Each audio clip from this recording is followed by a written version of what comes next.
What's up, everyone? Thank you for listening to another episode of the Sawyer Brothers Show. Please be sure to follow and subscribe to the show on Apple Podcasts and Spotify, and then follow our podcast accounts and SDI accounts on all socials. We post daily on Instagram, TikTok, Facebook, and YouTube. We appreciate the support and listens greatly.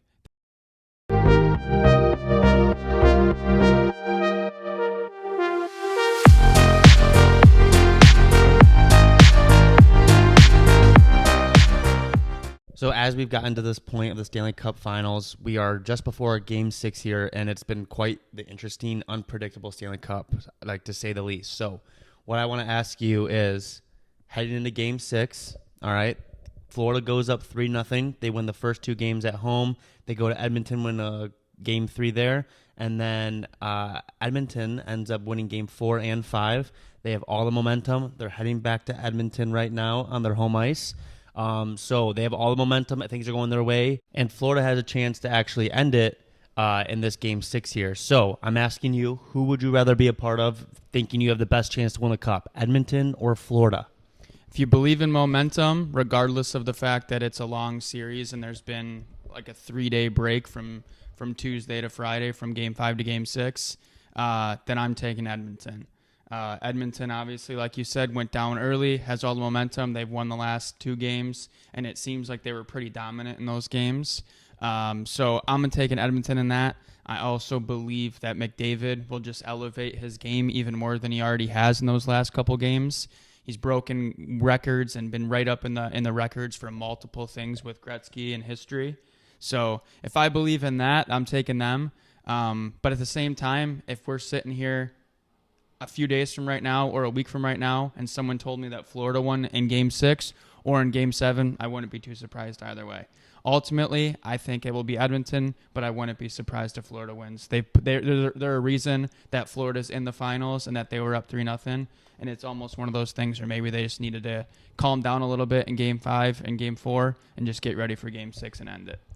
I think you make the point that I would probably say is the answer that I would probably come up with for Edmonton has the better chance. But the thing that makes me still think Florida is that anything can happen in every game. So all Florida needs is one good bounce here or there in Game 6, or if they get to a Game 7, a good bounce here or there, and anything can happen. So with them still having the advantage, I'd still rather be the team playing up rather than the team from below. McDavid does scare me if I was a Florida Panther. But the main thing that I think that is just so useless is how you get to this point. Like, would the series be that different if Edmonton won Game 1 and then Florida won the next 3 and then Edmonton won Game 5 and it was 3-2?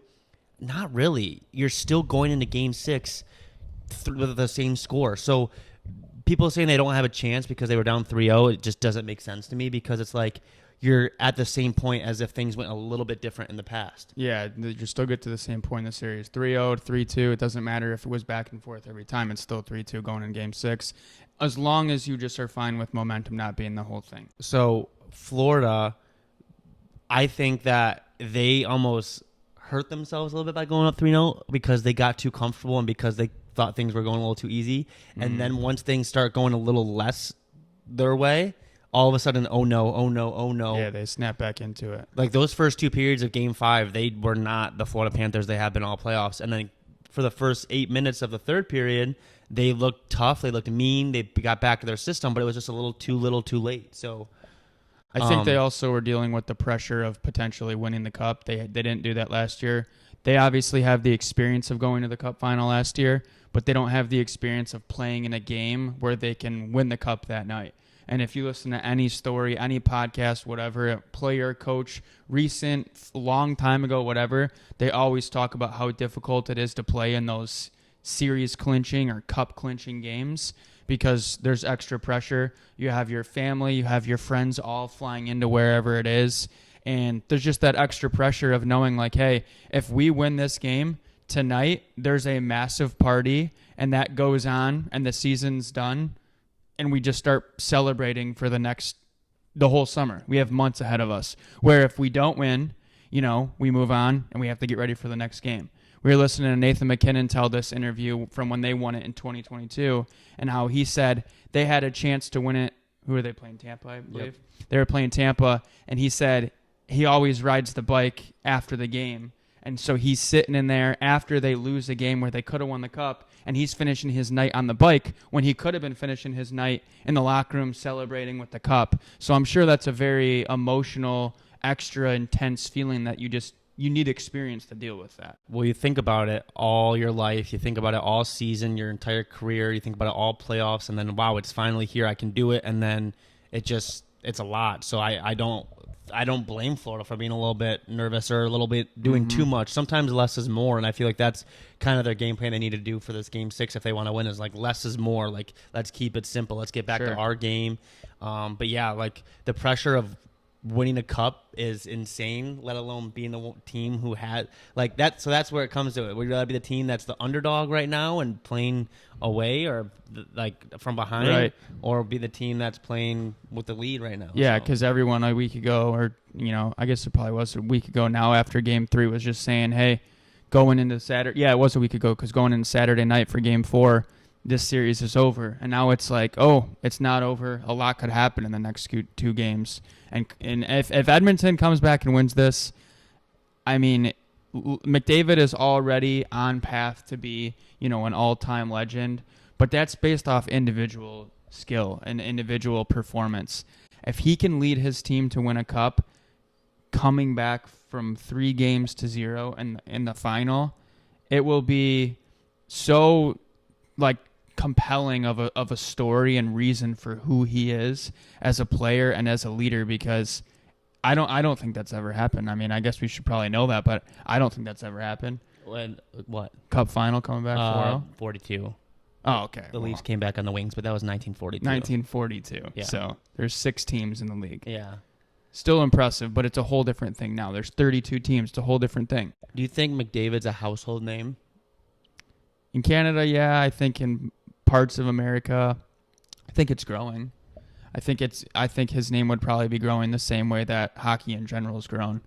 Like when we were kids, there was first time Chicago really had teams, first time Texas had teams, California, Florida, and now all these teams, if you look at any youth hockey tournament, those teams are all competitive and they're good. When we were kids, it was like the Detroit teams were the best. Some of the East Coast was good. Chicago was, like I said, getting started, and all those other teams I just listed from those other areas, they were just kind of like getting started, but they weren't really good. Mm-hmm. And so I feel like as hockey grows, McDavid's name kind of grows hand in hand probably. So while we're on the topic of McDavid, I have another question for you, and it's, do you think Connor McDavid should win the Conn Smythe regardless of if Edmonton wins or not? So the Conn Smythe is the MVP of the playoffs, and I just want to read a couple of quick stats for you here. So in history, the most points ever made by a player in the playoffs is 47 by Wayne Gretzky in 1985, and right now Connor McDavid has 42. So he gets 5 more points in the next 2 games, which is obviously very realistic, basing off him having 8 points in the last 2. He will be the most points ever by a player in history. So regardless of that stat, regardless of if Edmonton wins or not, do you think McDavid should be the Conn Smythe? As much as I just pump McDavid's tires, I don't think he should win the Conn Smythe if Florida wins the cup, especially if Florida wins the cup in Game 6. If Florida wins the cup in Game 7, maybe, because that would mean that McDavid could have had like an amazing Game 6 to pile on to what he's already done.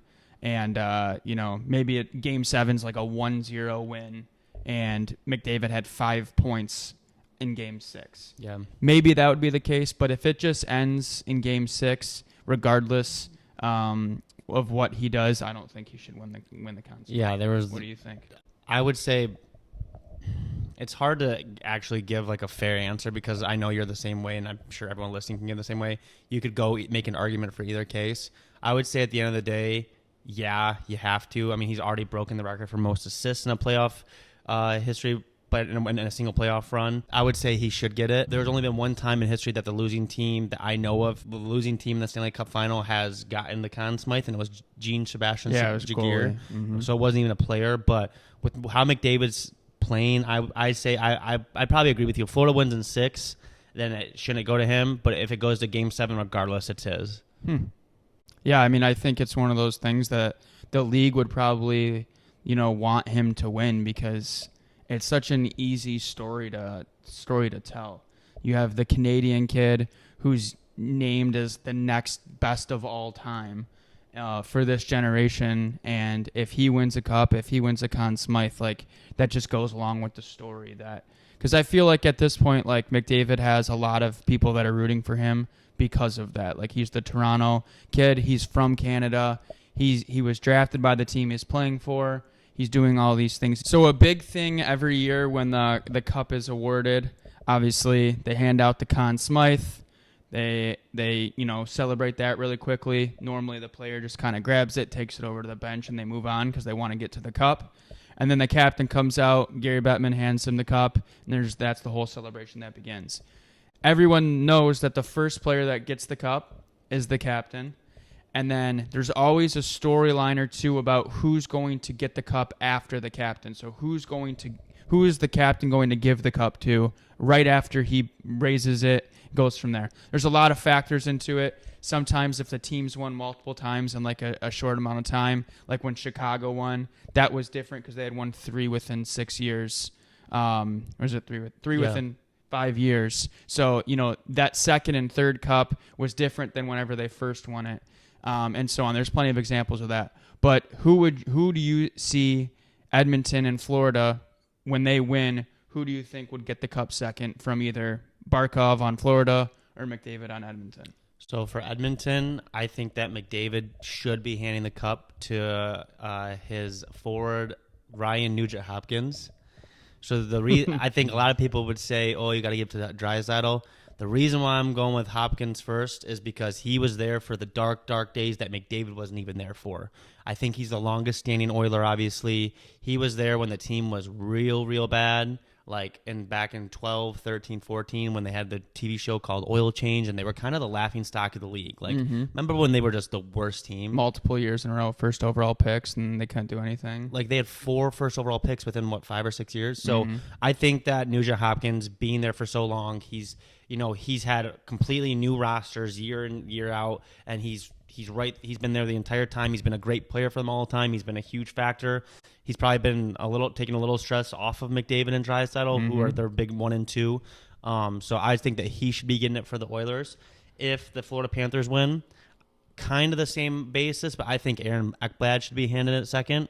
You can go with Matthew Tkachuk or a couple guys like Bobrovsky or whatever. But I think Ekblad, he is a true Florida Panther as well. He got drafted here first overall. This is his team. This is his organization. He's been here through the dog days as well. I think it's his cup to take. Just like how you could make an argument for Tkachuk. Tkachuk got here last year. Although he is the foundation of this current team, I think Ekblad should be getting it second. And obviously all these other guys are getting it third, fourth, fifth. It doesn't matter. You're going to be raising it. It doesn't matter if you're 30th. You're still going to be getting it. But yeah, I think Nugent-Hopkins and Ekblad are the guys. What about you? So Edmonton won. You completely took the answer that I had. Nugent-Hopkins, same thing you just said. He's the longest standing player. He's been there through more of it than anyone, including McDavid, including Draisaitl, all of that.